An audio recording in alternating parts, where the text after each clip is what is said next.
Welcome! Today, we're doing a practical explainer on something that's absolutely critical in the European industrial space, the Pressure Equipment Directive, or as pretty much everyone calls it, the PED.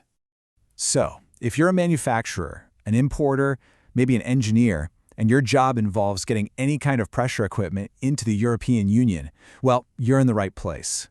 Because honestly, understanding this directive is non-negotiable. It's not just about ticking a box for compliance. It's about safety, it's about getting access to the market, and it's about knowing your legal responsibilities inside and out. So here's our game plan. We're going to break down what the PED is, why it's so important, walk through the actual steps to compliance, and then, this is a big one, we'll finish up by highlighting a critical mistake you really need to avoid. Okay, let's dive right in. First things first, what exactly are we talking about when we say PED? At its core, the PED is a piece of European law, Directive 2014/68/EU to be exact. Its whole purpose is to harmonize the rules across the EU. Now, what that means in practice is that if you design, build, and certify your equipment to this one standard, it can be sold anywhere in the Union. No need for separate approvals in every single country. And this, right here, is the magic number. This is always your first question. Is the maximum allowable pressure of my equipment greater than half a bar? If the answer to that is yes, then you are almost certainly in the world of the PED.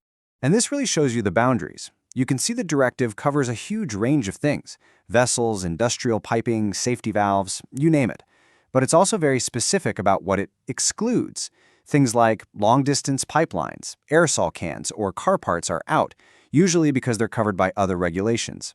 Knowing which side of this line your product falls on is absolutely step one. So we've covered the what. Let's move on to the why.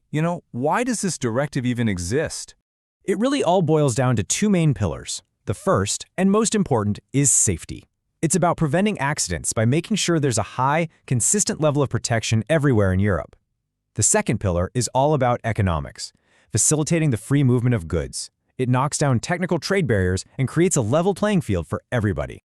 And when we talk about a single market, we're talking about a massive one. We're talking about access to 27 member states. So here's the bottom line. A compliant product with a CE mark on it basically has a passport. It has a passport to this entire market.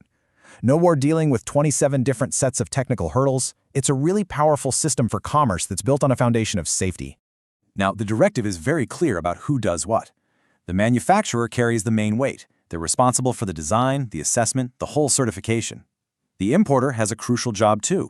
They must verify that the manufacturer has done their job correctly before putting anything on the market. And the distributor has to act with due care, which means checking that the basic markings and documents look right. Everyone has a specific role. Okay, let's get into the practical side of things. How do you actually get this done? What's the path to compliance? It's a very structured four-step journey. First, you classify your equipment. You figure out its hazard category from I up to IV. Second, based on that category, you choose your conformity module. That's just the official procedure you have to follow. Third, and this is the engineering part, you have to meet all the essential safety requirements. And finally, you draw up your legal declaration and put that CE mark on the product. And this is the core principle that makes the whole system work. It's all risk-based. So, for example, a simple low-pressure air tank might be category I. The manufacturer can probably certify that themselves. But a huge reactor holding a dangerous chemical, that's going to be category IV, and it will require a much stricter assessment, including the mandatory involvement of an independent third party, which we call a notified body. Okay, for our last section, I want to zero in on one of the most common and frankly most costly misunderstandings of this directive. The directive doesn't hide it. The rule is stated right here in black and white in Article 10. It says an importer or distributor is considered a manufacturer if they put equipment on the market under their own name or brand. So let me make this crystal clear. If you import a valve from outside the EU and you stick your own company logo on it before you sell it, you are no longer just an importer. In the eyes of the law, you have just taken on every single obligation and liability of the manufacturer. You are now responsible for the technical file, the declaration of conformity, the whole shebang. All right, let's do a quick check to see what's stuck. Time for a very quick 3-question quiz just to lock in these key ideas. First up, what's that minimum pressure that puts equipment under the PED? The answer is greater than 0.5 bar.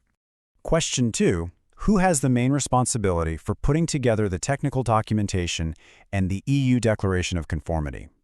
That would be the manufacturer.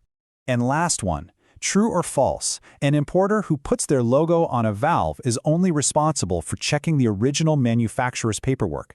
The answer is false.